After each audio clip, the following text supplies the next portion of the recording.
A paz do nosso Senhor e Salvador Jesus Cristo, meus irmãos, que Deus abençoe cada um de vocês. Olha, nós estamos aqui com a sequência desses estudos da apostila Apocalipse Simplificado.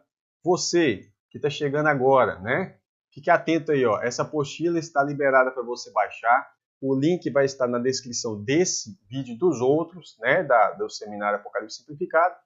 Você pode baixar gratuitamente. Né? Já estamos falando isso nos outros vídeos. Orientamos você a baixar, imprimir, encadernar, fazer suas anotações, né? Conferir na Bíblia e compartilhar com outras pessoas, tá bom? Os direitos autorais estão reservados para curso bíblico online. Proibida a reprodução total ou parcial para fins comerciais. Você pode distribuir livremente, sempre de forma gratuita, sem modificar o conteúdo do material, tá bom?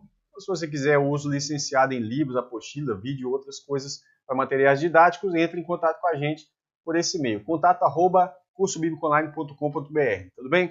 Vamos lá. Ó, a primeira aula que nós tivemos foi a aula Sinais da Vinda de Jesus, aula 1, tá? Muito importante.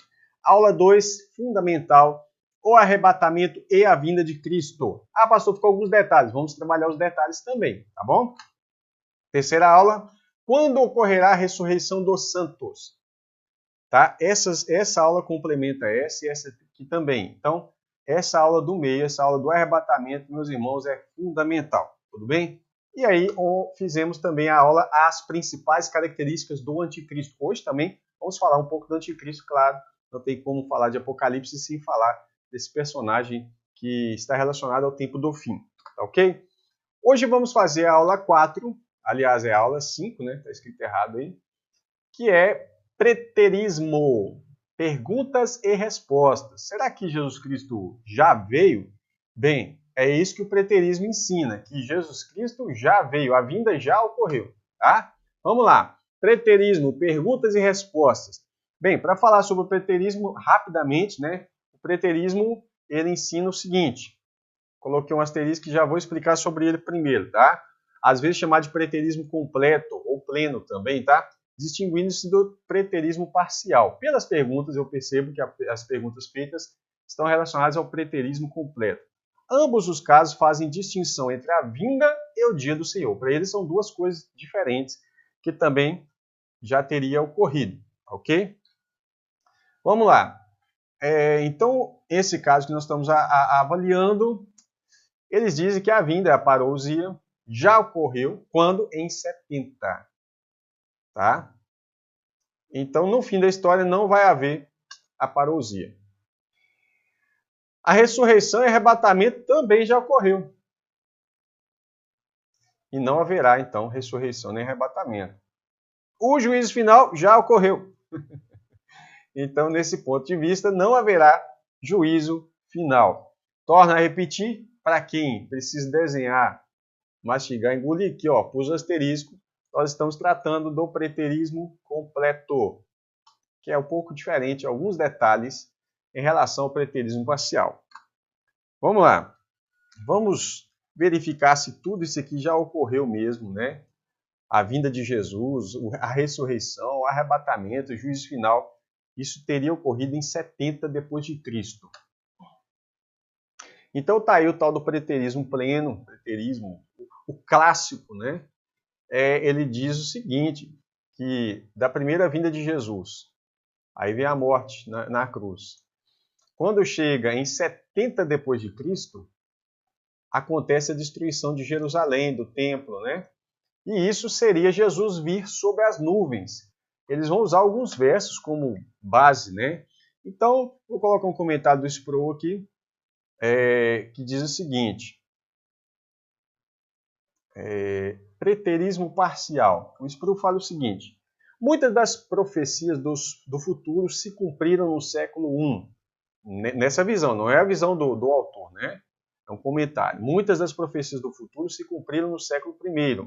A maioria dos preteristas dizem que os primeiros 20 capítulos de Apocalipse já aconteceram, enquanto os dois últimos, que é o capítulo 21 e 22, fala do novo céu e nova terra, ainda têm que ser cumpridos. Tendem a ser pós-milenistas em sua maneira de pensar. Ou seja, Pós-milenista é que a vinda de Jesus é após o milênio, sustentando que o milênio não seria, né, 1000 anos literais. Começou com o advento de Cristo. Então, a partir do momento que Jesus ascende ao céu, já inicia o milênio e não seria 1000 anos literais. Isso seria a ideia do preterismo parcial. O preterismo pleno ensina que todas as profecias referentes à vinda de Cristo, incluindo o milênio e o julgamento final, se cumpriram já no século I. O preterismo pleno é considerado herege, visto que nega uma verdade essencial da Escritura, o retorno do rei. Vamos lá. Os primeiros 3 séculos da igreja, esse é um comentário do Millar, tá? Na teologia sistemática dele explica isso. Os 3 primeiros séculos da igreja foram provavelmente dominados pela posição que hoje chamamos de pré-milenismo. Esse provavelmente é porque provavelmente ele não defende o pré-milenismo, portanto, vai ter que colocar ali um arzinho de dúvida no leitor, mas não é provavelmente não. Deixa eu explicar para você. Vou ler. Os primeiros 3 séculos da igreja foram dominados pela posição que hoje chamaríamos de pré-milenismo, chamamos de pré-milenismo. Ou seja, nos 3 primeiros séculos da igreja, só se ensinava pré-milenismo. Mas no 4º século, no século IV, um donatista africano chama... Sabe o que é donatista? Donatista significa que a pessoa não cria no corpo de Cristo, não cria que o corpo de Cristo era físico, real, ok? Chamado Ticônio, propôs uma concepção corrente. Veja bem, só um detalhe para colocar aqui. Ticônio não era um donatista daquele absoluto. Ele tinha um certo grau de donatismo em seus comentários. Provavelmente, esse donatismo dele não era assim um donatismo consciente. Às vezes a fala que ele falava era uma fala um pouco mal interpretada. Mas vamos lá. Propôs uma concepção concorrente, ou seja, concorrente ao pré-milenismo. Então, embora Agostinho fosse um oponente veemente dos donatistas, ele adotou a posição de Ticônio. Então, Agostinho vai adotar a ideia de Ticônio em relação ao pré-milenismo, sobre o milênio. Essa interpretação, está escrito 2 vezes, se tornaria predominante no pensamento escatológico durante toda a Idade Média. Então, a partir que Agostinho endossa as ideias de Ticônio, provavelmente outros falaram nesse período também, junto com Ticônio, o milênio não está no futuro. Essa seria a ideia. Mas já começou. Os 1000 anos se iniciaram com a vinda de Cristo. O pré-milenismo provavelmente foi a posição predominante durante o período inicial da igreja. Veja bem, peraí. Provavelmente não. Nós vamos verificar isso na história. O pré-milenismo foi a posição predominante, era o ensino da igreja primitiva até o 3º século. Depois disso, que a coisa começa a ficar complicada. Um comentário aqui, Ticônio, um donatista moderado, tinha revelado, antes de Agostinho, uma filosofia da história fundada na eterna oposição entre a cidade de Deus, inclusive é o título do livro mais famoso do Agostinho, Cidade de Deus e a Cidade do Demônio. Tinha se preocupado com a questão da graça, que Agostinho também vai herdar, e chegado a conclusões semelhantes às que devia chegar mais tarde Agostinho. Claro, eles eram do mesmo período, porém, a impressão que dá é que Ticônio começou a redigir muito antes de Agostinho. Não é porque eles viveram no mesmo período que eles começaram a escrever no mesmo tempo, entende? Então, os textos que usam para falar, alguns dos textos, né, que usam para falar que vir sobre as nuvens, o que os preteristas dizem? Eles dizem que vir sobre as nuvens não é literal, não é algo que a gente vai ver e etc. Isso significa simplesmente um sentido simbólico, que Jesus já veio aqui contra Jerusalém sobre as nuvens para juízo e pronto, isso é a vinda. Isso seria a parousia. Vamos ver. Então, eles usam aqui, por exemplo, põe nas águas as vigas das suas câmaras, faz das nuvens o seu carro e anda sobre as asas do vento. Peso do Egito, Eis que o Senhor vem, cavalgando numa nuvem ligeira. Eles dizem, olha, Deus já foi, já fez o juízo contra o Egito. Isso é uma linguagem totalmente simbólica, totalmente figurada. Tocai a trombeta em Sião, que fala da nova aliança, hein? E clamar em alta voz no meu santo monte. Também fala da nova aliança. Tremam todos os moradores da terra, porque o dia do Senhor vem, já está perto. Dia de trevas e de escuridão, dia de nuvens. Espera aí. Eles fazem distinção do dia do Senhor, mas quando convém aplicar uma tentativa de falar que lá a vinda do Senhor nas nuvens é simbólica, aí o dia do Senhor e o dia de nuvens é a mesma coisa. Tá bom. Então fala dia de nuvens e densas trevas, como a alva espalhada sobre os montes, povo grande e poderoso, qual nunca houve desde o tempo antigo, nem depois dele haverá pelos anos adiante, de geração em geração. Olha, essas coisas aqui não aconteceram, tá? Mas vamos lá. O dia do Senhor de nuvens. Vamos conferir. O que a Bíblia fala aqui? Mateus 24, 29 e 31. E logo depois da tribulação, algumas traduções está escrito aflição, mas é o mesmo texto de tribulação, a mesma palavra de tribulação no verso 21, tá? Então, logo depois da tribulação, que é a grande tribulação, logo depois da tribulação daqueles dias, o sol escurecerá, a lua não dará sua luz. Isso são sinais que Jesus está dando, são sinais visíveis, tá? As estrelas cairão do céu e as potências do céu serão abaladas. Então, só aí aparecerá no céu, isso é visível, isso não é simbólico, o sinal do Filho do Homem. E todas as tribos da terra se lamentarão e verão. Isso aqui não é simbólico, é ver Jesus. Verão o Filho do Homem vindo sobre as nuvens, o Filho do Homem Jesus vindo sobre as nuvens do céu. Olha, se a Bíblia fala que a gente vai ver Jesus vindo sobre as nuvens, me desculpe, mas não tem como eu interpretar isso aqui no simbólico. Aparecerá. Tem como eu simbolizar isso, tá? Com poder e grande glória. Poder e grande glória. O que é glória? Brilho está relacionado à visibilidade. E, aliás, o texto anterior fala que eis que vem como relâmpago. E aí, quando fala que é como relâmpago, ele fala assim, que se mostra do Oriente ao Ocidente. Se mostrar não é se esconder. Que ilumina o céu. Então, claramente, deixa claro que aqui ele vai aparecer. Olha, aparecerá, se mostra, verão. E ele enviará os seus anjos com rígido clamor de trombeta, os quais ajuntarão os seus escolhidos, desde os quatro ventos, de uma outra extremidade do céu. Isso já teria acontecido. Jesus já enviou os seus anjos para juntar os seus escolhidos. Não, isso não aconteceu. Eis que vem com as nuvens, e todo olho verá. Aqui está bem claro que eles vão ver, nós vamos ver Jesus vindo nas nuvens. Não é a linguagem simbólica.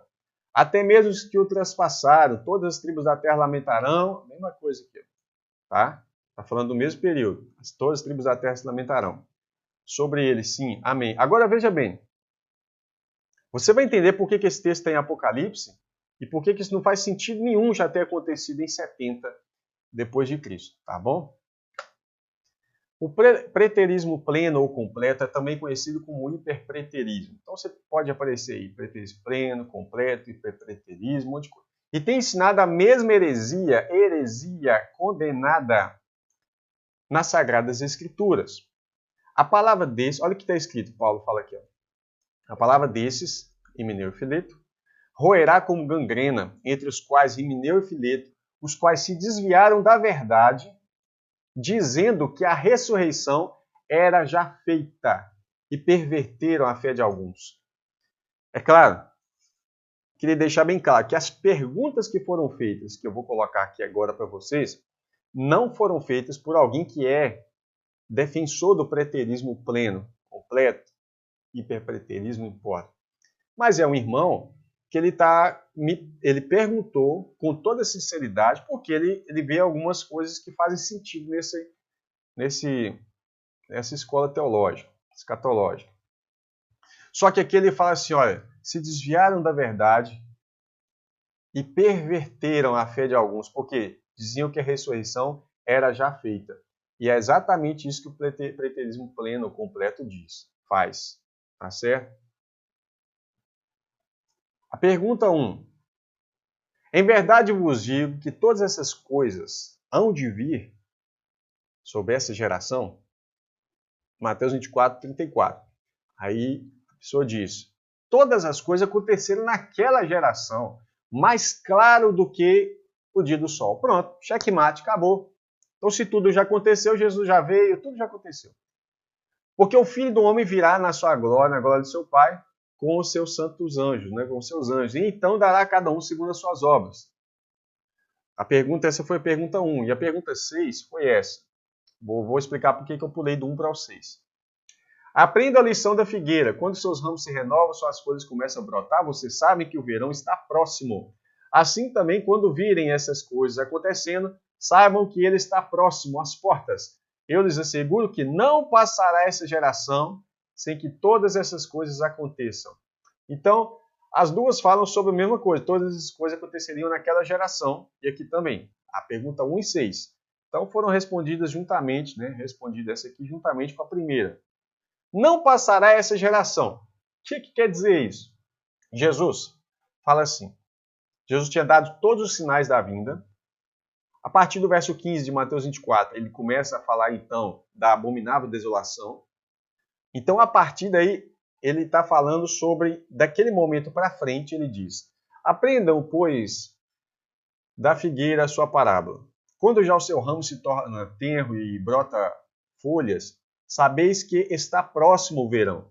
Igualmente, quando vocês verem todas estas coisas,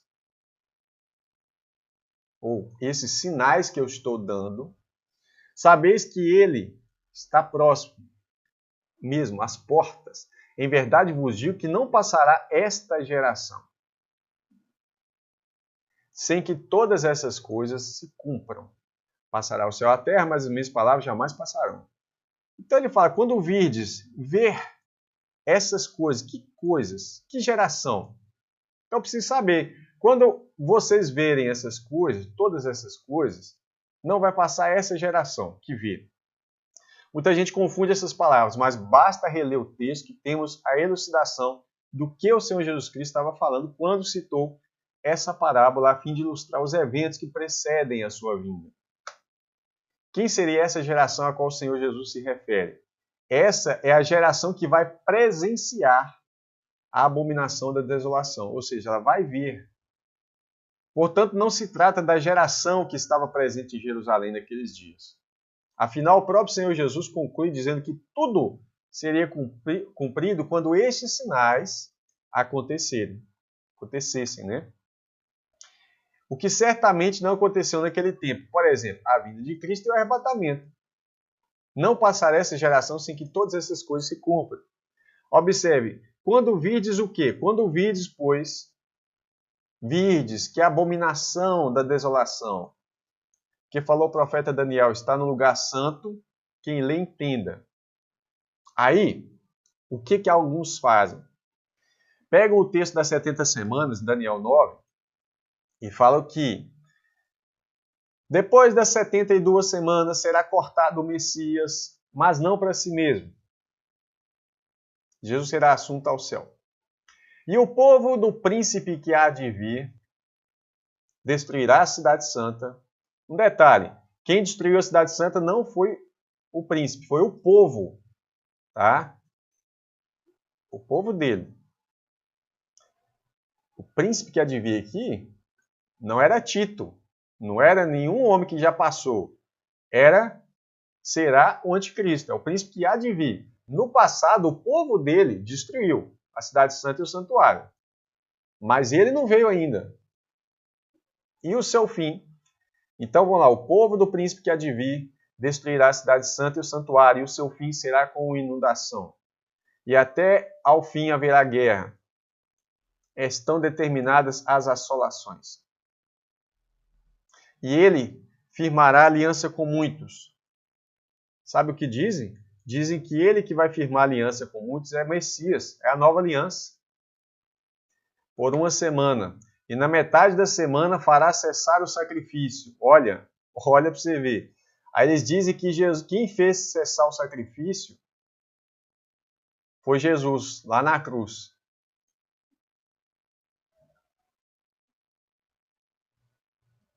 Aliás, eles dizem que alguns dizem que tem a ver com a cruz, outros dizem que tem a ver com a destruição do templo. Outros dizem que tem a ver com a morte de Estevão. Então cada um tem uma visão. Mas enfim, o que eles querem dizer é que quem fez cessar o sacrifício foi Cristo. Que é ele que firmou a aliança. Eles têm que apoiar essa ideia. E sobre as asas da abominação virá o assolador. E isso até a consumação, que está determinado, será derramado sobre o assolador. Vou dizer para vocês, o príncipe que há de vir, ele vai firmar aliança com muitos. E ele vai na metade da semana, ou seja, semana é 7 anos, na metade da semana, 3 anos e meio, né, ele faz cessar o sacrifício e a oblação. Ele é o assolador e vai ser derramado sobre ele a ira de Deus. Ah, como que prova isso? Vamos lá. Guarda essa expressão, tá bom? Daniel 11. Aqui está falando do anticristo. Só se alguém quiser falar que isso aqui é Jesus. Porque virão contra ele, contra o anticristo, navios de Quitim, ali a figura dele mesmo está relacionada diretamente ao anticristo, navios de Quitim que eles causarão tristeza, e voltará e se indignará contra a Santa Aliança. Jesus não vai se indignar contra a Santa Aliança, é claro que não. E fará o que lhe aprouver. Voltará e atenderá aos que tiverem abandonado a Santa Aliança.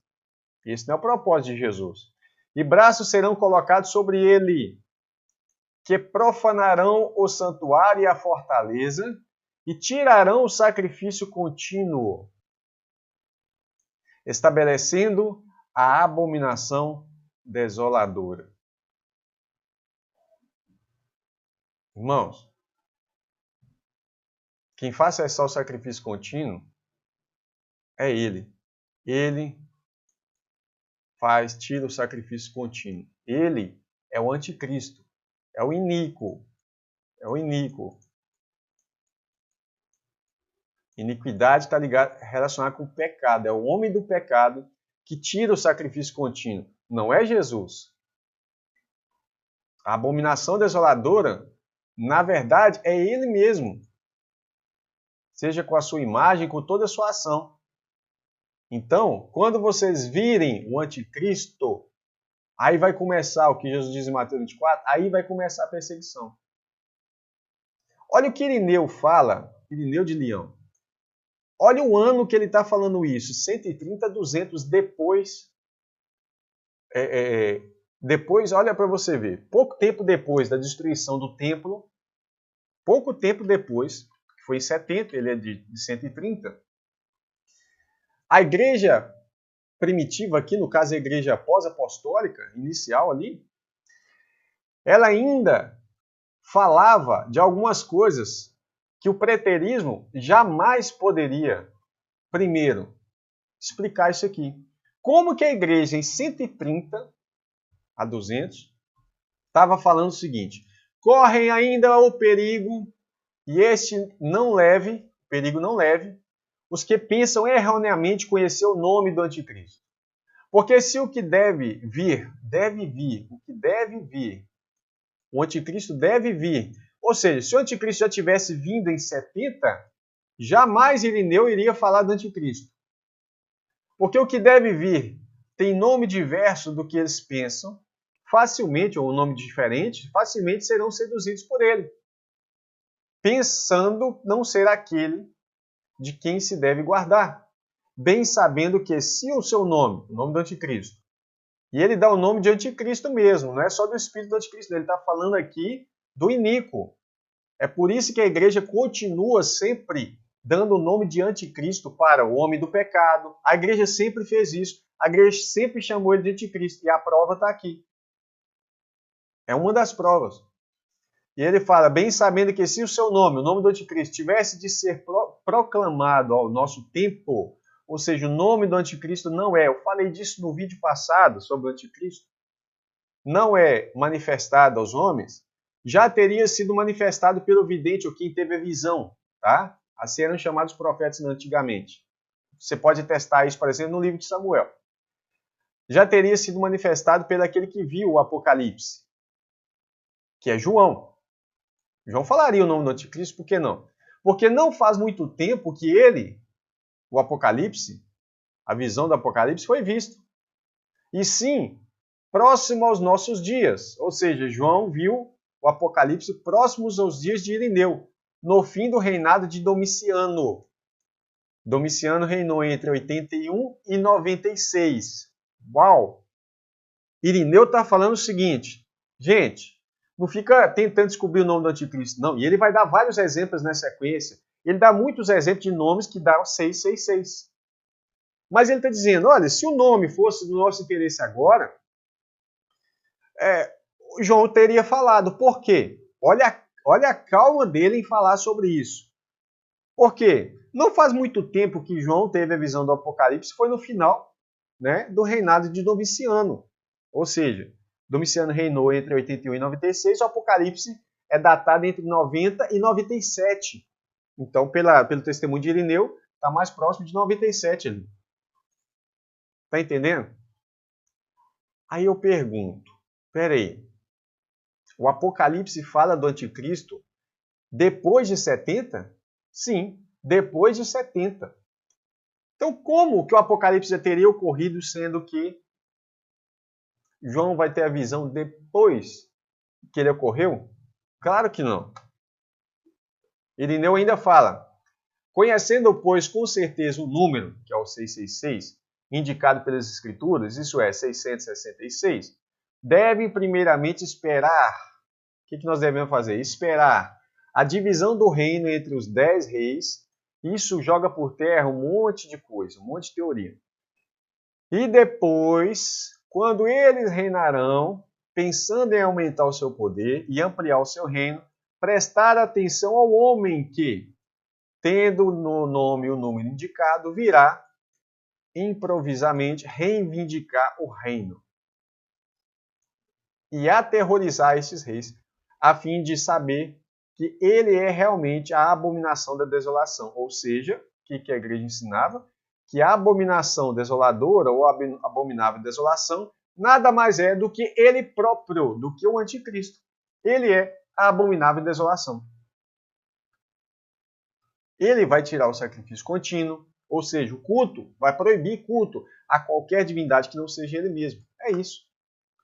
Então Irineu conclui, é mais seguro e sem perigo esperar o cumprimento dessa profecia do que, falei isso na aula passada, antes de ler essas coisas, do que se entregar a elucubrações, que seria um estudo bem arranjado das coisas, e conjecturas sobre nomes, porque é possível encontrar quantidade enorme deles que combina com este número. E o problema continuará o mesmo. Aqui Irineu vai dar um exemplo, por exemplo, do nome Titã, né? Que se fizesse o cálculo na época poderia dar. E ele dá outros nomes, vários outros nomes. E o problema continuará o mesmo, pois se há muitos nomes com esse número, e há, é o que ele acabou de falar, continuará a valer a pergunta de quem será o nome desse, do que deve vir. De novo ele fala que o anticristo não veio, o anticristo deve vir. Com efeito, não é por falta de nomes que tem o número do nome anticristo, do anticristo. E ele insiste em dar o nome de anticristo para o homem do pecado. Tem gente que zomba quando a gente fala anticristo em relação ao homem do pecado, querendo dizer que nós não temos exegese, a hermenêutica está comprometida, e que né, não tem inteligência, não tem sabedoria, porque os zombadores são assim. Mas aí, o que você me fala de Irineu, um dos pais apostólicos? Estava lá. Que falamos assim, mas por ter... Olha, veja bem, com efeito, não é por falta de nomes que tenhamos que tenha o número do nome do anticristo que falamos assim, mas por temor de Deus. Ele não arriscava ficar citando o nome, por temor a Deus e pelo zelo da verdade. Pergunta 2. Em verdade vos digo que alguns há dos que estão aqui, que não provarão a morte, até que vejam vir, vão ver, né, o Filho do Homem no seu reino. Eles vão ter vão ter essa visão. Então, esses alguns que estão aqui, a pergunta é feita assim, citados nesse texto, acima, estão vivos por aí? Quem tem obras é judeu ou gentil? Irmão, todo mundo tem obra. Não faz sentido. Tá? Vamos lá. Mas a questão é, irmão que eu estou falando, os irmãos agora, não é o irmão que me mandou a pergunta, não. De modo geral, irmãos, pensa. Todo mundo tem obras, judeu e gentil. Tá? Então vamos lá. Em verdade vos digo, alguns sábios que estão aqui, que não provarão a morte, até que vejam vir o Filho do Homem no seu reino. É uma pergunta difícil? É. Se você for pego de surpresa assim, fala assim, realmente, então quer dizer que eles não vão morrer até Jesus vir. Mas não era isso que Jesus estava falando. Até que vocês vejam o Filho do Homem vindo no seu reino. Em relação ao segundo assunto, veja esse vídeo sobre, em verdade vos digo que alguns há, dos que aqui estão, que não provarão a morte, até que vejam vir o Filho do Homem no seu reino. Veja bem, eu precisaria fazer um outro vídeo para explicar isso. Então, vou indicar a vocês esses dois vídeos aqui do canal. Curso Bíblico Online. Até que vejam o reino. Digita isso ó, no YouTube. Curso Bíblico Online. Até que vejam o reino. Só isso já aparece. Moisés e Elias. Outra coisa. Curso Bíblico Online. Alguns aqui, que é a pergunta, né? Não passarão pela morte até que vejam vir o reino. Esse aqui é o vídeo que responde a pergunta. E também em relação a Moisés e Elias. Algumas pessoas dizem coisa absurda sobre Moisés e Elias. Alguns falam que ele ressuscitou. Isso é um absurdo. É um absurdo sem lógica, um absurdo totalmente sem lógica, antibíblico, porque se Moisés havia ressuscitado, Cristo não seria a primícia dos que dormem. Sabe? Isso é um absurdo. Mas vamos lá. Então, o primeiro vídeo dessa sequência é esse aqui, onde se cumpriu essa palavra de Jesus Cristo. Alguns aqui estão que não passarão pela morte até que vejam vir o reino. Assista esse vídeo, digita lá, Curso Bíblico Online. Aqui, alguns aqui não passarão pela morte até que vejam vir o reino. Digita isso que você vai ver esse vídeo. Olha, esclarecedor, do pastor Rafael Miquio. Muito bom. Algumas pessoas falam Rafael Miquio, né? Mas é Miquio, tá, irmão? E o segundo vídeo também, tão bom quanto dessa sequência, é Monte da Transfiguração. Até que vejam o reino. Porque está relacionado. Vejam vir o reino, até que vejam o reino. Ok? Então, vocês vão ver aqui esses dois vídeos muito bons mesmo, tá? Terceira pergunta. E levantando-se o sumo sacerdote, disse-lhe, não respondes coisa alguma do que estes depõem contra ti? Jesus, porém, guardava silêncio. E insistindo o sumo sacerdote, disse-lhe, conjuro-te pelo Deus vivo, que nos diga se tu és o Cristo, o Filho de Deus. Disse-lhe Jesus, tu disseste, digo-vos, porém, que vereis em breve o Filho do Homem assentado à direita do poder e vindo sobre as nuvens do céu. E este sumo sacerdote está vivo por aí? Porque Jesus falou com o sumo sacerdote, vereis em breve o Filho do Homem assentado à direita do poder, vindo sobre as nuvens do céu. E aí, o sumo sacerdote está vivo para ver isso aí? Com 1950 anos aproximadamente? Porque Jesus falou para ele que ele, o sacerdote, veria. Eu concordo. E ver é com os olhos carnais. Concordo também. Jesus vindo nas nuvens do céu. Bem, concordo entre aspas. Porque lá está escrito que ele viria. Não está escrito que ele vai ver com olhos carnais. Está escrito que ele vai ver. Tá certo? Jesus vindo nas nuvens do céu. E a tradição, falando assim, diz que Jesus é falso profeta. Que tradição é essa que diz que Jesus é falso profeta? Eu nunca vi essa tradição. Porque dizem ao povo que Jesus ainda vai vir, sendo que está claro que já veio. Não está claro que ele já veio. Então vou voltar aqui, porque essa 3 e a 5, primeiro, aqui está um pouco relacionado, mas primeiro, vou falar da quinta pergunta, porque as duas estão relacionadas. Eis que vem com as nuvens e todo olho verá, até mesmo os que o transpassaram. Ou seja, todos verão os que o transpassaram, o sumo sacerdote, todo mundo vai ver Jesus vindo. E todas as tribos da terra lamentarão e lamentarão sobre eles. Sim, amém. Apocalipse 1:7. Ótimo. Então, se Jesus ainda não veio, esses soldados romanos que furaram Jesus com lança, detalhe, quem traspassou ele não foi só os soldados não, tá? Isso aí está relacionado ao seu povo também que o traspassou. Também estão vivos? E as tribos? Claro, eram 12 tribos da época, foi naquela época. Então verá o Filho do Homem vindo nas nuvens com poder grande e glória, e ele enviará os seus anjos, reunirá os eleitos, 4 ventos, os confins da terra, até os confins do céu. Bem, a pergunta é, peraí, o sumo sacerdote, Jesus fala que ele vai ver Jesus vindo. Todo olho verá. Então os soldados romanos, as 12 tribos, todo mundo também vai ver Jesus vindo nas nuvens. Isso é ótimo ele ter falado isso, porque todo mundo vai ver. A pergunta 3 e 5 estão relacionadas. Quanto ao fato de Jesus dizer ao sumo sacerdote, vereis em breve o Filho do Homem, à direita do poder, vindo sobre as nuvens do céu, e em relação ao verso Apocalipse 1,7, eis que vem com as nuvens, e todo olho verá, ou seja, o sumo sacerdote vai ver, todo olho verá, até mesmo os que o traspassaram. Veja esses vídeos. Você vai ver esse vídeo aqui, porque não dá para explicar isso tudo agora, tá? Digita aí curso bíblico online, Apocalipse 1,7, todo olho verá, já vai aparecer. Até mesmo os que o traspassaram. Muito simples de entender. Porém, eu oriento que você, antes desse, você assista esse vídeo aqui. Tá? Digita aí curso bíblico online, Mundo dos Mortos, Hades, Sheol. E aí você vê esse aqui depois. Senão você talvez não vai entender nada desse vídeo aqui. Então assista esse vídeo primeiro. O pastor Rafael Miquil, muito bom. E depois você assiste esse que você vai entender. Tá? O que a igreja primitiva falava sobre isso? Você vai entender claramente como é que a igreja ensinava. E por que ela depois deturpou o ensino sobre o Hades. Né? O Hades, ele era ensinado de uma forma e a Bíblia ainda deixa bem claro muitas coisas que ficam ocultos pelo imbróglio que as pessoas fazem, e aí por isso não conseguem entender por que Jesus fala que o sumo sacerdote vai ver, todo olho verá, até mesmo os que os traspassarem, e aquelas tribos vão ver também. Tá bom?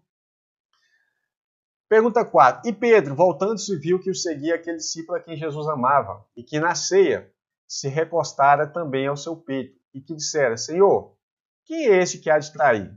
Vendo Pedro a este, disse a Jesus, Senhor, e deixa, o que será? Disse Jesus, se eu quero que ele fique até que eu venha, que te importa a ti? Segue-me tu. Divulgou-se, pois, entre os irmãos, esse dito que aquele discípulo não havia de morrer. Jesus, porém, não lhe disse que não ia morrer, mas disse, se eu quero que ele fique até que eu venha, que te importa a ti? Este é o discípulo que testifica dessas coisas e que escreveu. E sabendo que o seu testemunho é verdadeiro. Sabemos que o seu testemunho é verdadeiro. Aí a pergunta, então, João estava vivo por aí?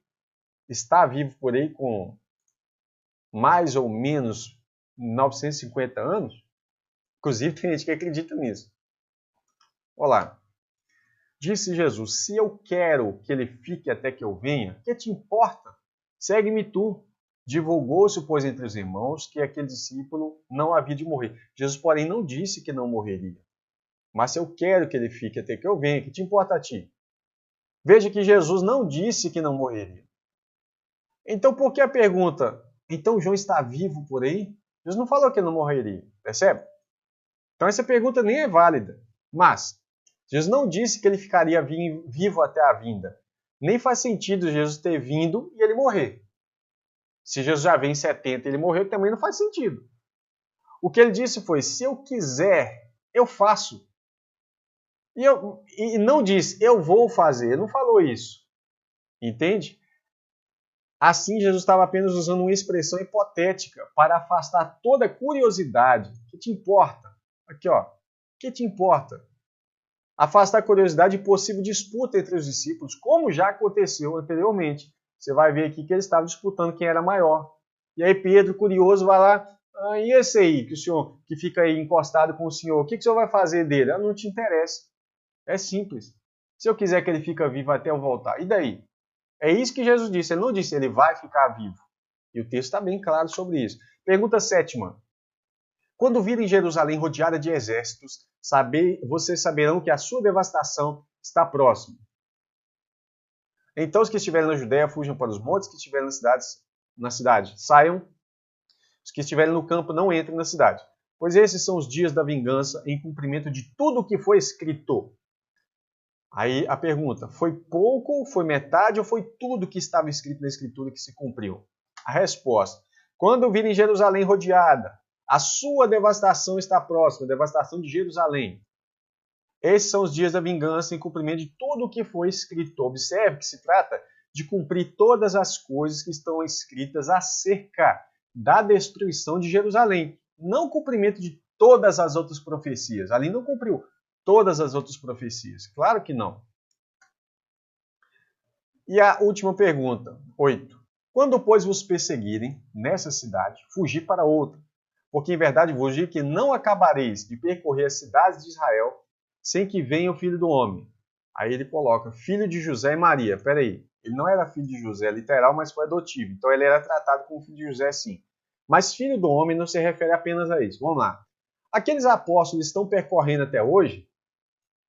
Eram as cidades de Israel ou as cidades de agora? Tem alguns detalhes que tem que ser considerado aqui.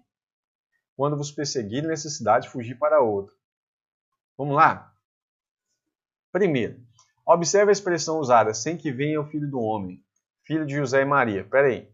Como se filho do homem se tratasse... Aqui estão eles. Apenas do período em que Cristo estivesse aqui, não de sua vinda futura. Mas veja, Lucas 17:30, por exemplo. Assim será no dia que o Filho do Homem há de se manifestar. Então, o Filho do Homem não é só filho de José e Maria, é uma expressão que fala até do Cristo mesmo, hoje. As cidades de Israel não foram totalmente evangelizadas pela igreja primitiva por causa da perseguição, você vai ver isso em Atos 11, 12, e destruição de Jerusalém em 70. Isso indica que o evangelho será anunciado aos judeus até a sua vinda, até a vinda de Jesus. Agora, um detalhe. Olha, vamos ver o contexto dessa expressão, porque não adianta pegar daqui para frente e jogar esse texto. Tem que ter o contexto. Jesus fala, e o irmão entregará à morte o irmão, e o pai o filho, os filhos levantarão contra os pais, e os matarão, e odiados de todos sereis por causa do meu nome. Mas aquele que perseverar até o fim, esse será salvo. Quando, pois, os perseguirem, está falando lá da perseguição, nessa cidade, fugir para outra, porque em verdade vos digo que não acabarei de percorrer toda a cidade de Israel sem que venha o Filho do Homem. Olha o contexto, olha o que está ligado. Odiado de todos sereis por causa do meu nome, os matarão, até aquele que perseverar até o fim será salvo. Isso está em Mateus 10. Olha que isso está ligado, na verdade, é com Mateus 24. Olha, então vos hão de entregar para seres atormentados, vai ser perseguido, matar-vos-ão, olha aí, ó, os matarão. Sereis odiados de todas as nações, sereis odiados de todas as nações, odiados de todos sereis por causa do meu nome. Mas aquele que perseverar até o fim, esse será salvo. Mas aquele que perseverar até o fim, esse será salvo. Está vendo que o contexto é o contexto da grande tribulação? E ele continua. Aquele que perseverar até o fim, esse será salvo. E este não é outro evangelho. Este evangelho do reino será pregado em todo o mundo. Tem gente que separa o evangelho do reino e o evangelho da graça. Não existe isso. Existe um evangelho e é o evangelho do reino. Ah, mas Paulo cita o evangelho da graça. Lê o contexto lá. Tem um vídeo no canal que fala sobre isso. Evangelho, curso bíblico online, evangelho do reino, evangelho da graça. Você vai ver que não tem diferença nenhuma. E este evangelho do reino será pregado em todo o mundo, em testemunho a todas as nações, então virá o fim. Por isso que está falando, o contexto está relacionado à pregação, não só em Israel, mas no mundo todo. E aí a igreja primitiva começa a pregar, é perseguida, é dispersa, e aí você vai ver aqui, ó, vai lá em Atos 11, 19 e 12, 1, que você vai ver que a igreja começa a pregar e ela é espalhada para o mundo todo. Porém, ela pregou ainda, tem que pregar. A igreja primitiva defendia o milênio futuro, tá?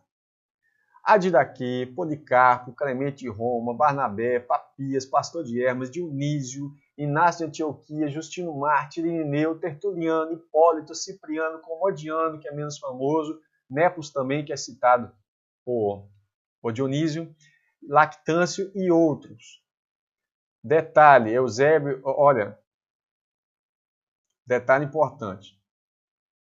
Nepos foi citado por Eusébio de Cesareia. Foi citado, na verdade, por Dionísio, que consta no escrito de Eusébio de Cesareia. Eusébio já havia sido contaminado pela mutação doutrinária em relação à escatologia, iniciada no IV século. Por isso zomba de Papias e outros, onde critica veementemente o milênio, 1000 anos literais, que alguns teólogos chamam de quiasmo. Só deixando claro que às vezes você vai pegar Eusébio de Cesareia e você vai ver ele descendo a lenha no milênio literal, porque ele já estava contaminado com essa mutação doutrinária. Mutação por quê? Porque até então, o milênio ele era pregado pela igreja primitiva. Depois muda-se o discurso na Idade Média. Agora pensa comigo. Pré-milenismo, amilenismo e pós-milenismo. Detalhe, até mesmo alguns escritores renomados e reformados acham difícil distinguir a origem e até mesmo distinguir entre o amilenismo e o pós-milenismo em suas raízes, tá? Então vamos lá. Pré-milenismo. Nessa época aí, foi defendida pela Didaquê, tá? Alguns querem colocar Didaquê lá na frente, mas há grandes evidências desse período. Nessa época, quem defendia o amilenismo? Ninguém. Pós-milenismo? Ninguém. Policarpo defende o pré-milenismo. Quem na época dele defendia o milenismo? Ninguém. E o pós-milenismo? Ninguém. Clemente de Roma. Aí é o período que ele nasceu, né, de vida dele. Ninguém defendia milenismo na época de Clemente de Roma. Clemente defendia pré-milenismo, ou seja, o milênio de 1000 anos literal ainda vai acontecer depois da vinda de Jesus. Ninguém defendia o amilenismo nem o pós-milenismo. Barnabé. Barnabé defende o pré-milenismo. Ninguém defendia na época o amilenismo nem o pós-milenismo. Papias defendia o pré-milenismo. Ninguém defendia o amilenismo nem o pós. Pastor de Hermas defendia o pré-milenismo. Ninguém defendia o amilenismo e pós-milenismo. Dionísio, período do final do primeiro século ao início do segundo. Nesse período ninguém defendia o pós nem o amilenismo. Nepos, citado por Dionísio. A Dionísio elogia ele, inclusive, nesse ponto. Pré-milenista, ninguém era milenista nem pós-milenista. Inácio de Antioquia defendia o pré-milenismo. Ninguém defendia milenismo e pós. Justino Mártir. O Justino Mártir é famoso. Defendia o pré-milenismo. Ninguém defendia o amilenismo ou pós-milenismo. Irineu de Leão defendia o pré-milenismo. Ninguém defendia o amilenismo e pós-milenismo. Tertuliano defendia o pré-milenismo. Ninguém defendia milenismo e pós-milenismo. Hipólito defendia pré-milenismo. Ninguém defendia milenismo e pós-milenismo. Cipriano de Cartago defendia pré-milenismo. Ninguém defendia milenismo e pós-milenismo. Comodiano, fim do terceiro século, já para o início do quarto. Ninguém defendia milenismo e pós-milenismo. Embora aqui eu poderia até admitir uma possibilidade de alguém estar começando a falar disso aqui no início do quarto século. Por quê? Vou explicar. Lactâncio, né, nesse período, vou colocar aqui também, para não ser demasiadamente rígido, por causa do período de Lactâncio. Aí começa. Século IV.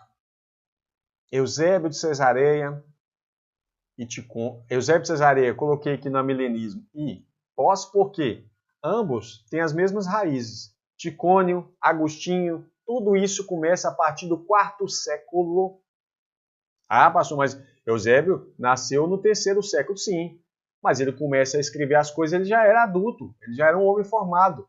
Então isso você vai considerar que é do quarto século para frente. É claro que sim.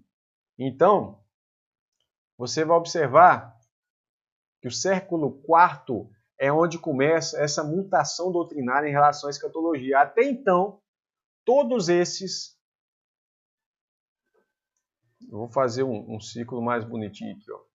Todos estes e outros também testemunharam a favor do pré-milenismo, chamado pré-milenismo histórico, aonde toda a igreja sempre creu que Jesus ainda vai vir, o anticristo ainda vai aparecer, Jesus vai vir, e depois da vinda de Jesus começa o milênio literal de 1000 anos.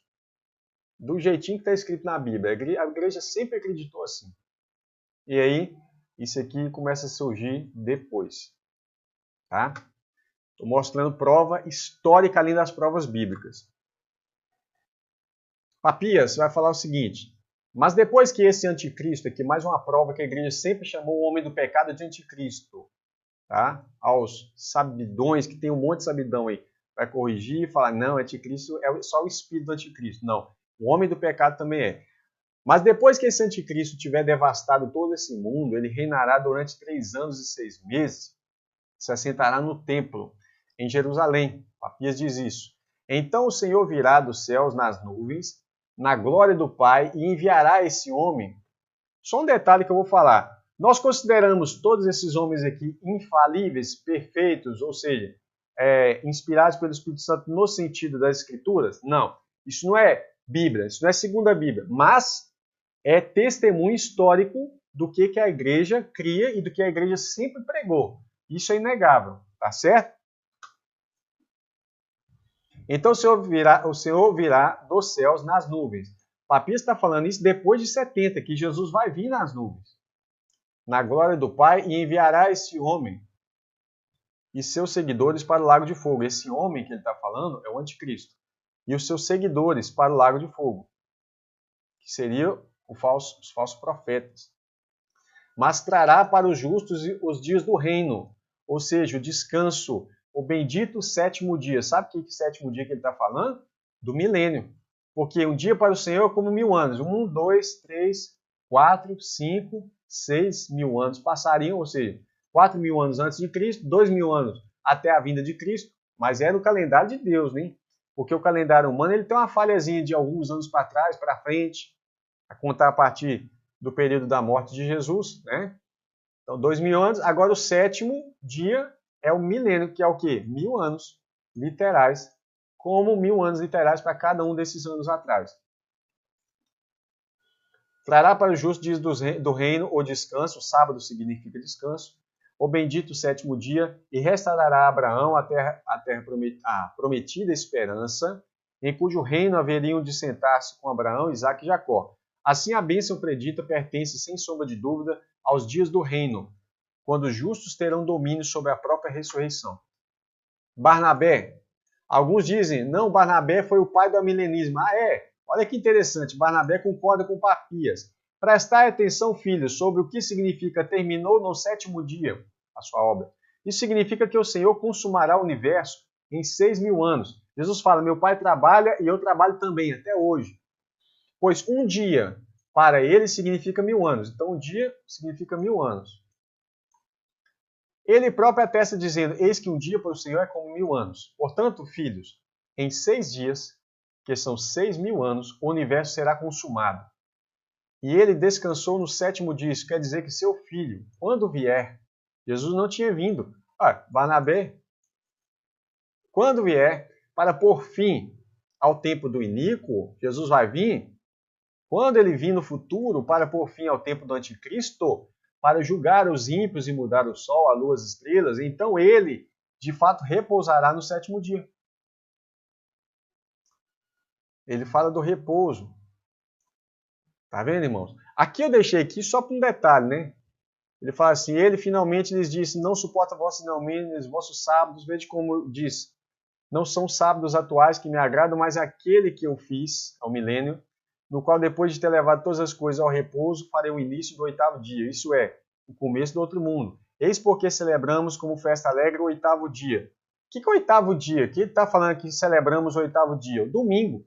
Eu só deixei esse texto aqui para parar aquela falácia de que domingo começou a partir, tudo é concílio de Nicéia, né? Ah, isso aí foi os concílios católicos que fez a igreja se reunir domingo. Nada disso. Você pegar a história da igreja, você vai ver que a igreja já se reunia no domingo. E aqui ele está falando, nós celebramos o 8º dia, porque o 8º dia representa a eternidade. É assim que ele está dizendo. Agora, você entendeu que o 7º dia é o 7º milênio? Policarpo, e se o agradamos nessa era, receberemos também a era por vir, segundo nos prometeu que nos ressuscitará futuro, tá? E que se nos mostrarmos dignos dele, em nosso viver, também reinaremos com ele. Bíblia, e ao que vencer, guardar até o fim as minhas obras, eu lhes darei poder sobre as nações. Espera aí, Jesus está falando que no futuro vai dar poder sobre as nações. Que nações? Que nações? As nações do milênio. A igreja vai receber poder sobre as nações. Isso é exatamente o milênio. Tem um texto que eu não coloquei aqui, eu me esqueci, agora eu me lembrei, que Apocalipse fala também, ao que vencer, ele fala que vai dar uma coroa. Para que coroa? Coroa é para rei, para reinar. Reinar sobre quem? Sobre as nações que estarão no milênio. E com vara de ferro as regerá. Serão quebradas como vaso de oleiro, vão ser destruídas, como também recebi do meu Pai. Ao que vencer, concederei que se assente comigo no meu trono. Você tem poder sobre as nações para reger, isso é reino. Você recebe uma coroa, você senta no trono, assim como eu venci, me sentei com meu Pai no seu trono. E para o nosso Deus nos fizeste reis e sacerdotes e reinaremos sobre a terra. Isso é o milênio. Ah, mas o milênio é no céu? Não, o milênio é na terra. Vou fazer um vídeo sobre isso, tá? Bem-aventurado e santo aquele que tem parte na primeira ressurreição. Sobre estes não tem poder segundo a morte, mas serão sacerdotes de Deus de Cristo e reinarão com ele 1000 anos. Tem nada de isso aqui, ó, tem nada de figurado. É literal. Ora, rogamos-vos, irmãos, rogamos-vos pela vinda do Senhor Jesus Cristo. Olha o que Paulo falou. E pela nossa reunião com ele, que não movais facilmente nem vos perturbeis. Eu vou ler só o que está destacado. Pela vinda e reunião com ele, não vos perturbeis, como se o dia de Cristo estivesse já perto. Paulo está falando isso aqui próximo de 70. Sabe o que ele está dizendo? O dia de Cristo não está perto. De maneira alguma, ninguém te engane falando que vai ser em 70 a vinda de Cristo. Por quê? Não vai acontecer assim, sem que antes venha a apostasia e se manifeste o homem do pecado. Já provamos, por A mais B, que o homem do pecado ainda não se manifestou. Nem a igreja primitiva acreditava nisso. E então será revelado o iníquo, a quem o Senhor desfará pelo assopro da sua boca. Peraí, por acaso algum dos supostos anticristos na época de 70 foi aniquilado pelo esplendor da vinda do Senhor? Esplendor é brilho, tá? Olha aqui, Jesus destruiu ele com o assopro da sua boca. Alguns deles, por acaso, Nero, Vespasiano, Domiciano, qualquer um deles, foram destruídos dessa maneira? A esse cuja vinda é segundo a eficácia de Satanás. Será que o anticristo lá no passado veio sob a eficácia de Satanás com todo o poder, sinais e prodígios? Houve esse anticristo na história? Olha o que João fala em Apocalipse. Escreve as coisas que tem visto, as que são e as que depois dessas hão de acontecer. O que ele viu? Ele viu Cristo glorificado. O que são as coisas que são? As 7 igrejas que existiam no tempo de João, onde as cartas foram enviadas.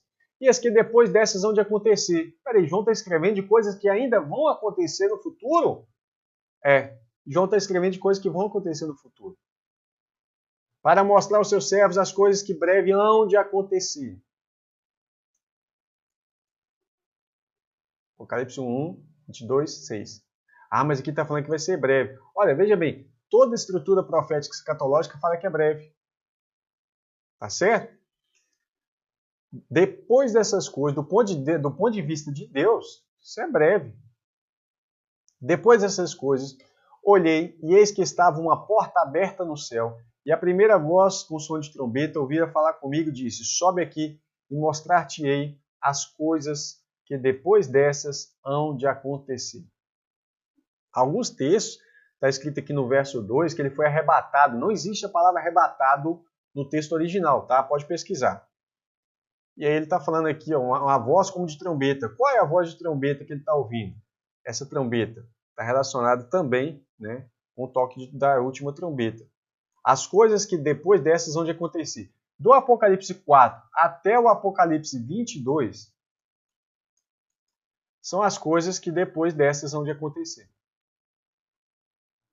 Olha aí, vê se isso aqui já aconteceu no passado. Um anticristo que recebeu o poder, o trono e grande poderio de Satanás, agiu por 42 meses, fez guerra aos santos e venceu, fez grandes sinais. Tem que cumprir tudo. Até fogo. Ah, pastor, mas aqui está falando de um e aqui está falando de outro.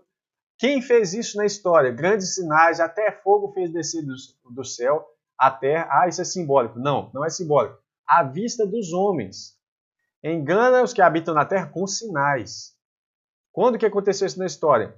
E foi-lhe concedido que desse espírito, fôlego, à imagem da besta.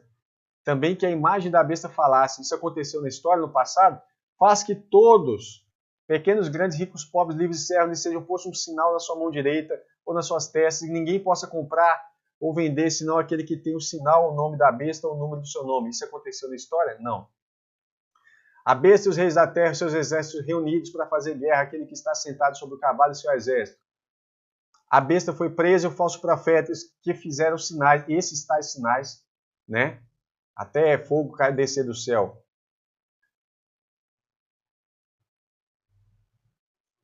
Com que enganou os que receberam o sinal da besta e adoraram a sua imagem. Esses dois foram lançados vivos no lago de fogo. Vi descer, foi lançado no lago de fogo já? Não. Vi descer do céu um anjo, tinha, é a continuação, que tinha uma grande cadeia na sua mão, ele prendeu o dragão, a antiga serpente, que é o diabo Satanás, e amarrou por 1000 anos. Não, Satanás não está preso. Não está preso nem aqui nem na China. Tá? Por quê? O próprio Paulo fala que nós não ignoramos os ardis de Satanás, mas Satanás nos impediu. Eu queria fazer isso, Satanás nos impediu. Que ele está na potestade maligna, está nos ares. Né? Então essa ideia de que Satanás está preso, tem um vídeo aqui no canal também, se você quiser pesquisar. Curso Bíblico Online, sobre a prisão de Satanás. Satanás está preso. Curso Bíblico Online. Satanás está preso. Pesquisa no YouTube.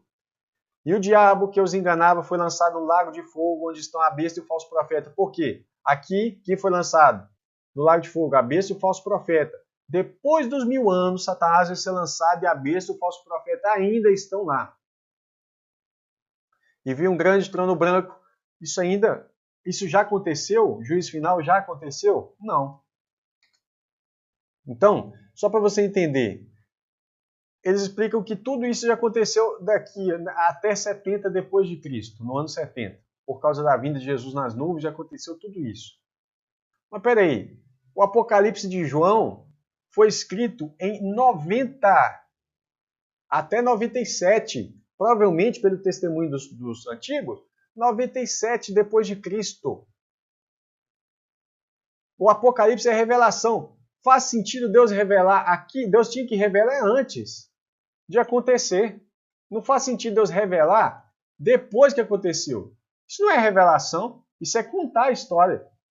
E por isso, veja bem, aí o que eles vão fazer? Eles vão tentar forçar Apocalipse ter sido escrito aqui. Vou dizer, não, João escreveu Apocalipse antes de 70. Mentira. Tem várias provas dentro do próprio livro que ele não foi escrito antes de 70. Uma delas é falar sobre a Nova Jerusalém, justamente porque Jerusalém antiga tinha sido destruída. Irmãos, Apocalipse foi escrito depois de 70. Isso foi escrito em 90, provavelmente 97. Como nós lemos no início, que a igreja primitiva testificava que João terminou de escrever o Apocalipse depois do Império de Domiciano. Ou seja, ele terminou aonde? Em 96. João escreveu em 97. Não faz sentido a revelação vir depois do acontecimento. Isso joga por terra toda a ideia de preterismo e de que já aconteceu todos aqueles eventos. Então, olha, veja bem, tudo isso aqui que nós já mostramos deveria ter acontecido aqui. E não aconteceu. Tá certo? Alguma coisinha que a gente pode achar que pode ter acontecido lá no passado. É completude, tem que acontecer tudo. Não é alguma coisinha. Então, vamos deixar aqui a próxima aula. A aula será a aula 6. O que a igreja primitiva ensinava sobre o milênio? Legal, né? O que a igreja primitiva ensinava sobre o milênio? Algumas coisas, tá? Então amanhã, o horário aqui, às 20 horas, o que a igreja primitiva ensinava acerca do milênio? O testemunho dos primeiros irmãos. Aqueles que tinham pegado a fonte de água pura ainda antes de ser contaminada lá no 3º século, né? 3º, 4º século. Pastor, tudo foi contaminado no 3º século, 4º século? Não, claro que não. As coisas foram sendo contaminadas aos poucos, uma parte na escatologia, depois em outra área. Ah, então quer dizer que tudo de Agostinho não presta? Claro que não. Se você começar a ler o Agostinho, você vai ficar impressionado com o tanto de revelação que ele tinha. Isso significa que ele era inerrante? Não. Agora, quando ele erra, quando ele vai contra a voz anterior dele, ele começa a errar. Quando ele começa a desprezar o testemunho dos antigos, ele começa a errar. Mas agora, isso significa que não podemos aproveitar nada do seu conteúdo? Claro que não, absolutamente que não. Tá certo? Não só Agostinho, como outros que vieram antes dele, principalmente, né? Antes dele, tá? Seria bom você ler. Você vai usar isso como Bíblia, ou seja, como conteúdo inspirado? Não. Então o que nós vamos fazer amanhã? Vamos pegar o testemunho da igreja primitiva e comparar com as escrituras. Está batendo? Sim, plenamente. Então, esse testemunho é aceito. Entendeu? Aquilo que eles ensinam que vai contra a escritura, dificilmente você vai achar muita coisa assim que vai contra a escritura. No início da igreja, eu falo dos pais apostólicos, que é ali do 1º e 2º século, mas aquilo que eles erram, você despreza. Afinal de contas, eles não têm que ser inerrantes. Eles estão ensinando. Assim como qualquer um de nós podemos ensinar alguma coisa e depois falar assim, gente, peraí, isso aqui eu ensinei, mas eu não tinha entendimento dessas coisas. E depois mudar. Tá certo? Então vamos lá. Deus abençoe vocês, né? Até amanhã. Guardamos para a gente fazer essa aula, o que a igreja primitiva ensinava acerca do milênio. Tá bom? Deus abençoe. Um abração. Peço que ore por nós. E orar é mais do que o suficiente. Ore por nós, que Deus abençoe.